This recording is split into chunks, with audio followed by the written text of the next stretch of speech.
당신이 모르는 무서운 병들어버린 내가 마음을 지배한다면 이상 증상을 앓게 됩니다. 그 원인이 명확하지 않고 단일하지 않은 병적인 증상들을 통틀어 일어날 증후군. 혹시 여러분은 어떤 증후군을 앓고 계십니까?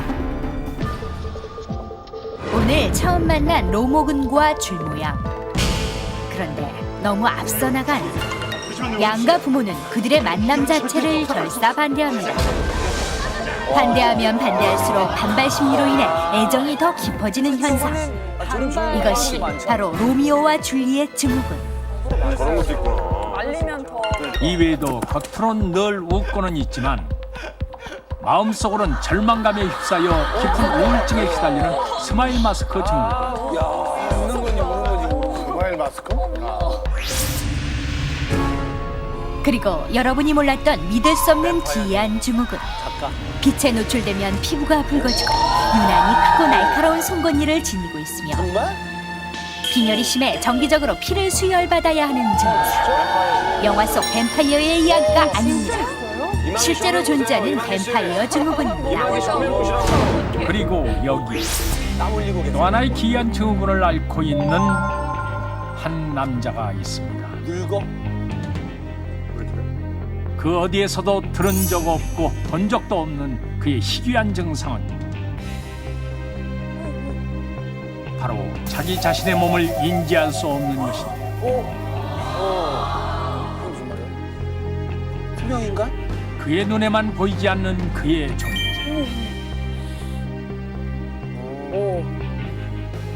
자기가 안 보이는. 자신의 존재를 잃어버린 이 남자의 병명은 걷는 네모 증후군이다. 자신의 존재를 잃어버린 이 남자의 병명은 걷는 좀비 증후군이다. 자신의 존재를 잃어버린 이 남자의 병명은 걷는 강시 증후군이다. 자신의 존재를 잃어버린 이 남자의 병명은 걷는 유령 증후군이다. 유령 아예. 걷는 유령은 유령 어떻게 증후군. 걷는지 아시죠? 어떻게 어떻게 걸어? 걸어요? 유령? 아이 귀엽네. 좀비. 다 된다. 과연 이 가운데 정답이 있을지. 네, 정답 보겠습니다. 자신의 존재를 잃어버린 이 남자의 병명은 걷는 네모 증후군이다. 야 시체가 안 나왔네. 자신의 존재를 잃어버린 이 남자의 병명은 걷는 시체 증후군이다. 이상 증세로 인해 정신과 상담을 받게 된 26세의 남성 닐.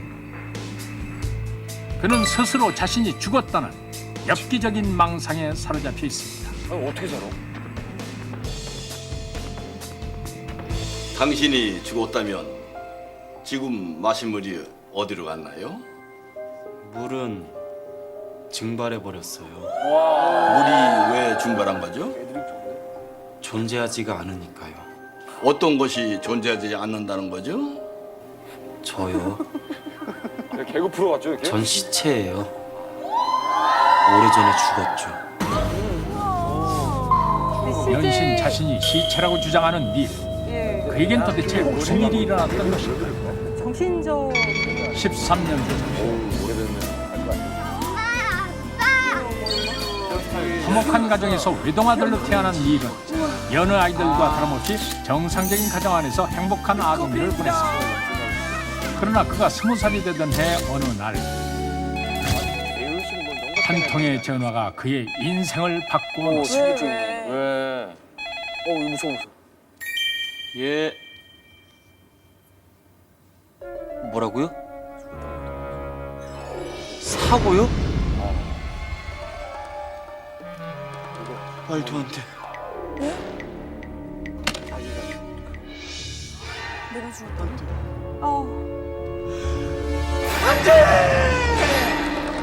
경비행기 사고로 부모님을 잃게 된 닐. 큰 충격으로 인해 절망감에 시달리는 괴로운 나날을 보내야만 했는데요. 절망과 상실감이 거듭될수록 부모의 죽음이 마치 자신의 탓인 것처럼 인식되어 정신착란 증세까지 얻게 된 닐은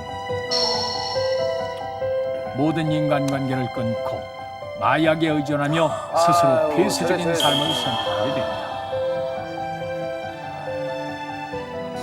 그의 몸과 정신은 점점 더 피폐해졌고 마음의 병이 깊어져만 가던 일.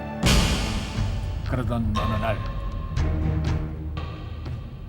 놀랍게도 그는 스스로가 시체가 되어 서서히 썩어가는 현상을 경험하게 됩니다. 자신의 신체 어떤 부분도 가지고 있지 않다고 생각하게 된 닐.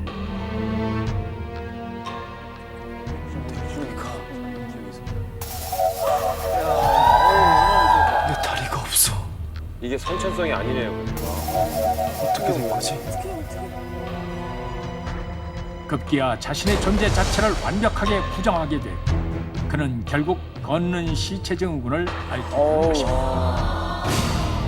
1880년 프랑스의 신경학자인 줄리우스 코타르가 처음 보고한 것으로 자신이 죽었다고 믿는 증상을 말합니다. 증상의 심각도에 따라 다양한 증상을 보일 수 있는데 어떤 사람은 자신의 내장이 모두 없어졌다고 믿게 되는 경우도 있습니다. 쥘 코타르의 이름을 따 코타르 증후군 혹은 걷는 시체 증후군이라고도 일컫는 이 병은 자신이 죽었다고 주장하며 이에 모순되는 모든 증거를 부정하는 증상인데요. 소설가 리처드 매디슨에 의해 책 줄어드는 남자의 소재로도 쓰인 이 증후군은 1957년 영화로도 제작, 몸이 작아지자 점점 세상과 단절되는 한 남자의 비극적인 이야기를 다루기도 했습니다. 사람의 희노애락 감정을 조절하는 대뇌 변연계와 얼굴을 인식하는 퓨지폼 자이러스라는 부위의 연결에 어떠한 이상이 생긴 것이라고 추측되고 있습니다. 이 부위가 손상이 되면은 사람은 현실 세계와 자신의 감정적인 세계의 접촉이 사라지게 되는 것이지요. 그래서 가벼운 경우에는 절망감이나 자기 혐오 등의 증상을 보이지만 심하게 되면 자기 자신이 죽었다, 자기 속에 있는 모든 내장이 없어졌다라는 생각까지 하게 되는 것입니다. 걷는 시체 증후군 환자의 경우 파괴 충동을 느껴 스스로 자신을 파괴하는 무섭고도 섬뜩한 증후군입니다. 그리고 또 하나의 희귀 증상, 카그라스 증후군입니다.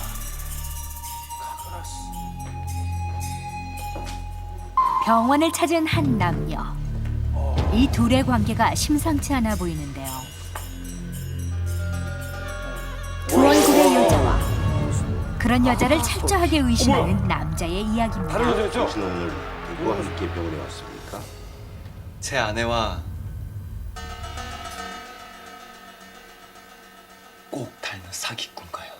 그렇다면 당신의 진짜 아내는 어디에 있습니까? 제 아내 행세라고 있는 사기꾼의 집에 가까운데 있을 겁니다. 이방희 씨 보세요, 보세요. 땀 흘리고 계세요. 하지만 남자와 함께 보셔야 온 됩니다. 여자는 그의 진짜 이방희 씨 아내였습니다. 상대방 얼굴을 몰라? 이 남성은 자신과 가까이 있는 부모와 아내, 형제를 모두 가짜라고 믿을 뿐만 아니라 심지어는 넌 누구지? 자신도. 자신의 모습조차 부정해버립니다. 나도 우리 아버지 엄마가 거울 속에 나랑 닮은 다른 사람이 있어. 가족과 친지, 자신까지 가짜라 믿으며 진실을 망각하고 왜곡하는 카그라스 증후군. 카그라스 증후군은 어떤 사람의 진실된 존재를 믿지 않고 그 사람과 똑같이 생긴 가짜가 그 사람 행세를 하고 있다고 믿게 되는 병을 말합니다. 즉, 친한 사람이 가짜라고 믿게 되는 아주 희귀한 병입니다. 이 증후군은 얼굴과 사물을 인식하는 영역인 측두엽에서 인식된 정보가 감정적 반응을 하는 부분에 전달되지 않고 단절되어 나타나는 증상인데요. 어머니 건강하시고요. 일반적으로 보통 사람의 경우 어머니를 보고 따뜻하고 애틋한 감정을 느끼는 반면 카그라스 증후군은 대상 인식과 감정 연결이 분리되어 그 대상을 인식할 수는 있지만 그것이 불러오는 감정을 느낄 수 없다고 합니다. 그 살인자네. 부모와 배우자를 보아도 아무런 감정을 느끼지 못하기 때문에 가짜라고 합리화하는 카그라스 증후군. 평생을 함께해야 할 사람들과 사랑하지 못하고 그들과 행복을 나눌 수 없는 악마의 저주와도 같은 무섭고도 잔인한 병입니다. 무엇보다도 이러한 현상이 생겼을 때 즉각적으로 의학적 진단을 받아보시는 것이 필요합니다. 그 진단을 통해서 약물 치료라든지 상담 치료를 하면 그 현상들을 충분히 치료할 수도 있기 때문입니다. 자신도 모르는 사이 병들어 버린 뇌는 때론 자기 스스로를 파괴하고 가까이 있는 소중한 사람들에게 고통을 주는 그 어떤 질병보다 무서운 병입니다. 마음을 지배하는 무서운 뇌. 지금 당신의 뇌는 안녕하십니까?